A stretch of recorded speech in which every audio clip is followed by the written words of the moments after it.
Hey guys, I got something exciting for you today. We have Armin Bruni. Armin ran YouTube ads with our agency for over 2 years. And then currently he's working as a copywriter. He's copywriting for all kinds of niches, including financial niche. So he has seen both sides of things. He's run a lot of media and he's also written a lot of copy for offers, for emails, etc. So he sees both the media buying side and the funnel creation and the funnel optimization side. So, Armin, I would love to hear from you. Why do you think funnels are so important for media buying, and what do you think are the big principles behind creating a great converting funnel that will take your leads and convert them into customers?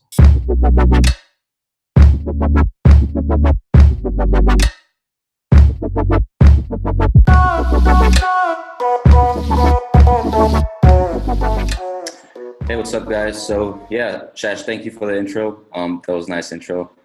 Yeah, so I mean, you and I, we've seen it for years now, where basically a lot of the media buying efforts are successful. We're seeing great click-through rates, great CPLs, basically great KPIs, right? And then the funnel, or basically everything that comes after the funnel, doesn't convert as well, or the tracking is not set up to the point where uh, the numbers are clear and basically just leads don't convert, right? And that's of course bad because the revenue is not being generated for the client.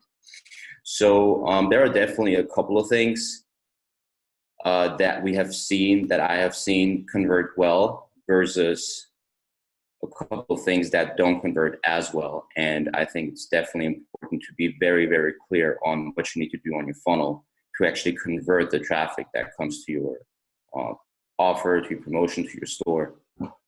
Yeah. Got it.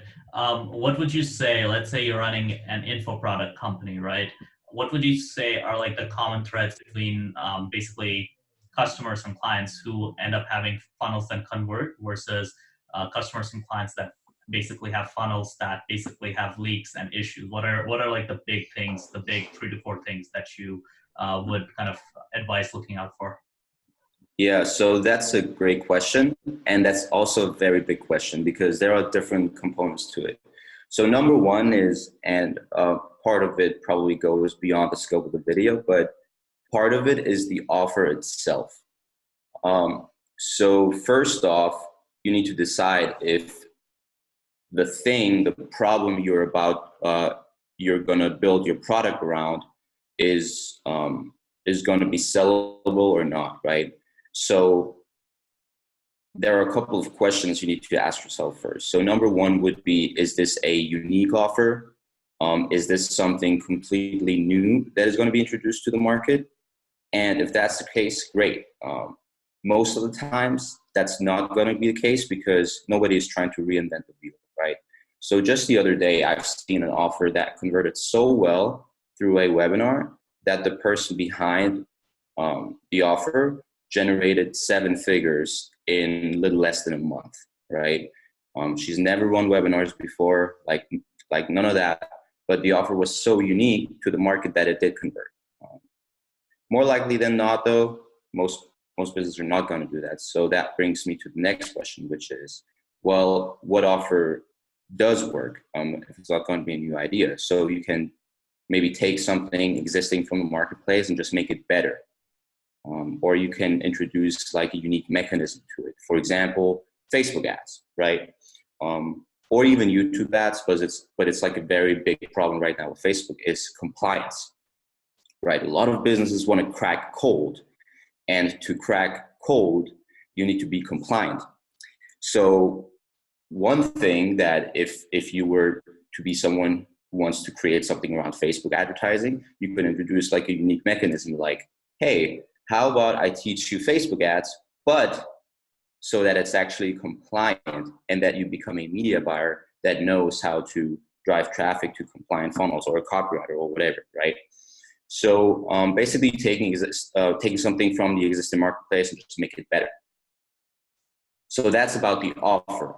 Now, when it comes to setting up the funnel around the offer, I mean, there are a couple of things, right? The biggest thing I would say is if you're pushing big money to your funnel, like 5 digits, 6 digits, some of the clients we have worked with, Shash, right?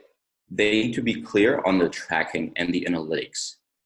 That's really, really important. And most properties by far are not, most website properties, just most businesses, like they still struggle to set up their tracking and their analytics to the point where they know exactly how much a lead is worth. They know exactly what leads convert 3 to 5 months down the line. And yeah, if you're not clear on those numbers, you'll have some success with your funnel at the beginning, but if you want to start scaling it, if you're doing cross-channel attribution, if you're advertising on Facebook, YouTube, Instagram, TikTok, on all these different channels, then you got to know where, how much revenue each channel is exactly generating. So tracking and analytics is very important. Another thing I would say is, and I've been seeing that lately a lot, is that the funnel fails to be congruent to the ad. So if the speaker in the ad has like a certain vibe or has a certain personality, right, that he brings to his business, the funnel that comes after the ad needs to be on that same wavelength, right? Everything from design to the tone of the copy needs to be similar to what the viewer saw in the ad. If that is not the case, typically what I see is conversion rates go down at each step of the funnel. So a lot of people, they get on the landing page, but they don't opt in, or they don't buy the tripwire offer. And one of the things I'm noticing a lot is because the landing page is completely different than the ad. And then the upsell is completely different than the landing page. Or they opt in for a case study, but then the sales page that comes on the thank you page, the sales copy is just completely different. So just making sure that the buyer journey throughout the funnel is congruent is going to help conversions a lot.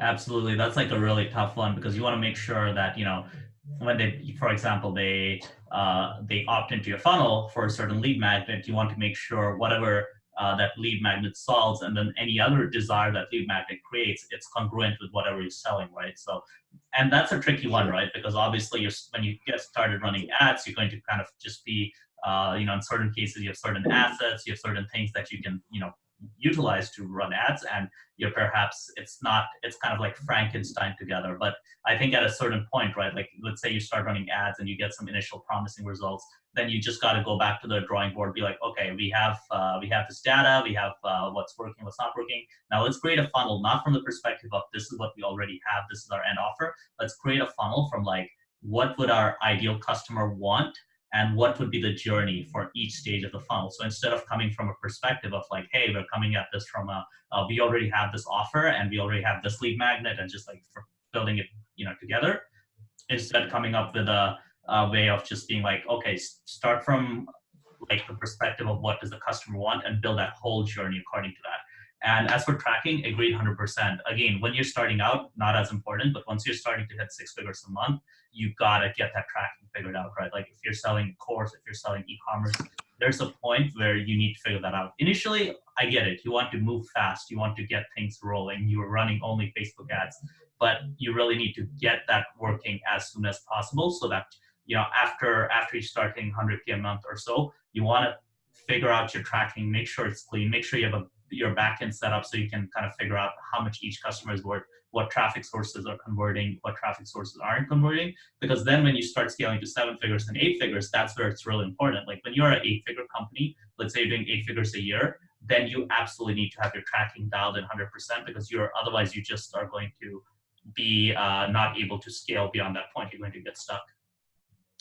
Yeah, for sure. I mean, it's like the big elephant in the room, because it's the stuff that nobody wants to do, like the tracking, the analytics, unless, of course, that's your profession. Most business owners and most people in general, like, they don't want to deal with that because it's a little bit complicated. It's dry. It's really like not that like exciting, I guess. So they shy away from taking care of the tracking. But then once the business is established a few months down the road, or the offer has matured, then they notice that there is something going on with like attribution across Facebook and YouTube.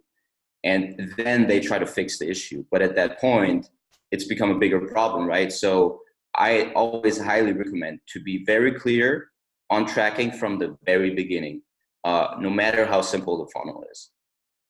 Absolutely. And to be completely honest, like it's kind of sounds boring, but you need to get that figured out. Like once you start hitting a certain point, it's really important you figure out your tracking situation so you can really scale and build a sustainable business, because the bigger you get, the more you're going to have issues with this. The bigger you get, the more tracking is just going to kill your business unless you figure it out. Because if you don't have the right data, you're going to just hit a ceiling, and you won't be able to scale past that ceiling because you just are not sure if you can spend more per customer or not, because you don't know your average customer value. But if you know your numbers crystal clear, you can get like that last, you can really get that extra kind of margin. You can really get that extra growth that you wouldn't be able to get, and really start taking things to the next level.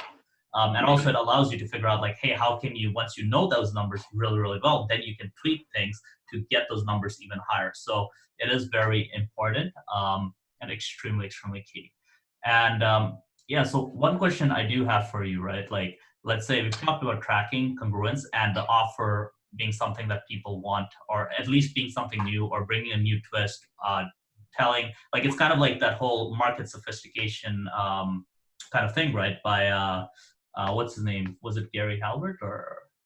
Eugene Schwartz talks about awareness stages, yeah. Yeah, so it's basically like, depending on your competition, you got to figure out how you're one step ahead of them, what you're doing that's different than the competition.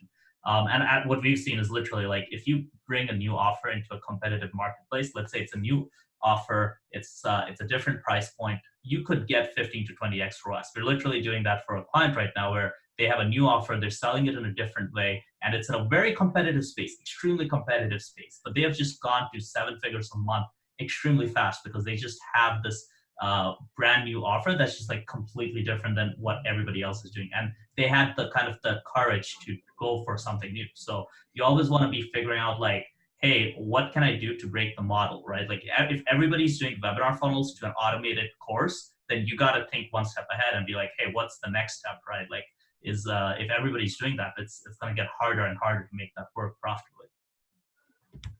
Yeah, for sure. It's really across media buying, making funnels convert, and like the copy. What we just talked about, like that's all just basics. So having a good offer and knowing the pain points of your customer, and I'll give a few specific examples in a minute. Like those are two things that still a lot of people just don't do, or they kind of skim over it. They don't do their due diligence, because it's kind of like this shiny object syndrome, right? You just want to get something up and then drive traffic to it. And then down the road, you realize like it's not converting as well as it should. And when you go back to the core of the problem that your product is trying to solve, then you realize like maybe it's not even a good offer. So the specific example I was thinking about, I've just seen it earlier today, but I'm not going to mention any specific names, but there is like a specific product around copywriting that converted very, very well. It also hit like 7 figures in like a few months, I believe in less than 6 months. And the reason why it converted so well, and by the way, it was only on an email list of 974 people. That email list was less than 1,000 people big, and it generated 7 figures. And the reason was because that copywriting program, it targeted a problem that a lot of direct response marketers and copywriters have, which is kind of what I said earlier, how to write compliant copy. Because compliant copy is scalable copy, and scalable copy is very profitable to the business and to the copywriter who's going to make royalties on the copy. So that program positioned itself in such a way that it's very, very elite. It literally costs 5 digits a year just to be part of that program. And it targeted the real problem that copywriters and businesses have right now. established businesses, of course, which is to comply and to scale. So just going back to the drawing board and coming up with a good offer, and yeah, that will be responsible for a lot of your success. Absolutely. It's like the whole thing of like, yeah, you can either go for like a bigger, broader thing, but it's not as targeted, or you can go for a very specific pain point, build your offer, build your funnel around that pain point. And I actually think that latter option will probably scale much faster. And that's something for me to think about as well as I start, like I have a YouTube ads course and I'm working on an kind of offers in that space. And I'm, obviously trying to figure out like what the best way to kind of approach everything is. So yeah, definitely appreciate that point. So in terms of basically kind of like post, let's say post click to getting on the landing page and then to getting into the funnel and then converting, what would you say is the best way to ensure your funnel stays congruent? Because, we're talking about a video ad, like what does that look like in practice, right? Like from a video ad on YouTube to actually being like the landing page, what would you tell them specifically so that the funnel is congruent? Yeah, definitely. So that's a good question. So when you come up with a creative, right, the creative most certainly follows a certain script, right? And in that script, you basically make a main promise, make a big statement about your case study, about your lead magnet, right? And you can take that one belief throughout the whole funnel. So for example, the one belief, the basic premise you're making in the video could be the headline of your landing page. And it could also be part of the headline of whatever the upsell or the downsell is. Now, keep in mind, on the landing page that immediately comes after the ad, you can't be aggressive, right? You need to be compliant. You can't make outrageous statements. You can't promise $1 million by tomorrow. Like, it's just not possible anymore. The markets are way sophisticated for that. So on the landing page, you really need to pay attention to being compliant. On the upsells and downsells, you can be a little bit more aggressive with your copy. So just keep that in mind for the overall funnel. And another thing you can do, and that's more of a design thing, is numbers show that if the layout and if the design of the funnel just doesn't match up with the video, you'll lose conversions. So for example, you can go very granular with this. If the speaker in the video, if you're shooting a video or an ad, right, and you're like inside the room or something like that, and it's stark, and then somebody gets on the landing page, and the landing page has a completely different vibe to it, you're going to lose conversions. So you want to make sure that you have that vibe, even in the design, right? Like darker colors, for example. Or vice versa, if you have a very upbeat vibe in the video, and you're like outside with a high contrast background, then the landing page and everything that comes in the funnel should kind of reflect that.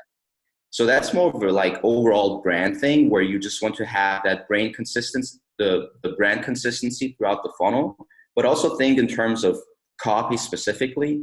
And even design. That makes a lot of sense. So for example, if you have an ad and in the ad itself, you have some brand colors, right? Like let's say you have a caption with your name on it and it has the brand colors, then you want to make sure the landing page has the brand colors. And if you have let's say in the landing page video, you're in front of a whiteboard and you talk about something and you're in a black suit or like a black t-shirt. And then on the landing page, you're dressed completely differently in a completely different setting.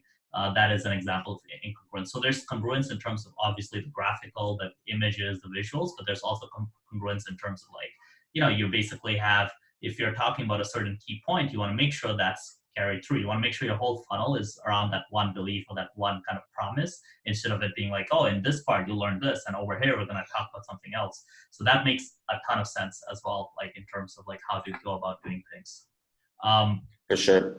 Yeah, I think this would probably be a good time to wrap things up, since we've pretty much gone like 15, 20 minutes into this video, and hopefully give our viewers a good chance to digest. So where could people find you, Armin? They can private message me on Facebook, on LinkedIn, or they can also email me at Armin at 68advertising.com. Got it. And Armin, so what is it that you do for your clients right now? You're mainly doing copywriting, right? I mainly do copywriting, but I've found myself oftentimes consulting them on the funnels as well and other aspects about the funnel. So, but I would say primarily I step into their copywriting efforts. And yeah, Shash, I think like there are definitely a couple more videos we can shoot just on this, especially when it comes to like funnel strategy and taking things high ticket, like very early into the funnel. Got it. Cool. So yeah, thanks for being on the call. And guys, yeah, if for your funnel copy needs, definitely hit Armin up. And we will keep coming at you with more videos to really help you guys get more value out of this YouTube channel, as well as help you guys get better at YouTube ads. So thanks again, Armin, and we will talk to you guys later. Cheers. Awesome. Thanks, guys. I hope you enjoyed this video. If you'd like to get better at YouTube advertising, then please check out my YouTube ads course. I've put a link to it below where you can check out what's in it.